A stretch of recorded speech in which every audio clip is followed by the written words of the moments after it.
اگر قارون کو بتا دیا جائے کہ آپ کی جیب میں رکھا ATM کارڈ اس کے خزانوں کی ان چابیوں سے زیادہ بہتر ہے جنہیں اس کے وقت کے طاقتور ترین انسان بھی اٹھانے سے عاجز تھے، تو قارون پر کیا بیتے گی؟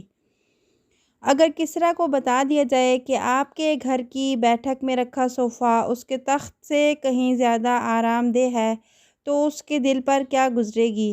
اور اگر قیصر روم کو بتا دیا جائے کہ اس کے غلام شتر مرغ کے پروں سے بنے جن پنکھوں سے اسے ہوا پہنچایا کرتے تھے آپ کے گھر کے پنکھے اور AC کے 1000ویں حصے کے برابر بھی نہیں تھے، تو اسے کیسا لگے گا؟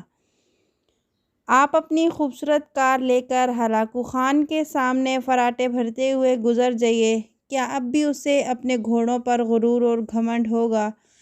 ہرکل بادشاہ خاص مٹی سے بنی سراہی سے ٹھنڈا پانی لے کر پیتا تھا، تو دنیا اس کی اس آسائش پر حسد کیا کرتی تھی، تو اگر اسے آپ اپنے گھر کے فریج کا پانی پیش کریں گے تو وہ کیا سوچے گا؟ خلیفہ منصور کے غلام اس کے لیے ٹھنڈے اور گرم پانی کو ملا کر غسل کا اہتمام کیا کرتے تھے اور وہ اپنے آپ میں پھولا نہیں سمایا کرتا تھا۔ کیسا لگے گا اسے اگر وہ آپ کے گھر کا ہیٹر یا گیزر دیکھ لے؟ جناب، آپ بادشاہوں کی سی راحت میں نہیں رہ رہے ہیں، بلکہ سچ یہ ہے کہ بادشاہ آپ جیسی راحت کا سوچ بھی نہیں سکتے تھے۔ مگر کیا کیجیے کہ آپ سے تو جب بھی ملیں آپ اپنے نصیب سے نالاں ہی نظر آتے ہیں۔ ایسا کیوں ہے کہ آپ کی جتنی راحتیں اور وسعتیں بڑھ رہی ہیں، آپ کا سینہ اتنا ہی تنگ ہوتا جا رہا ہے؟ الحمدللہ پڑھیے، شکر ادا کیجیے خالق کی ان نعمتوں کا جن کا شمار بھی نہیں کیا جا سکتا۔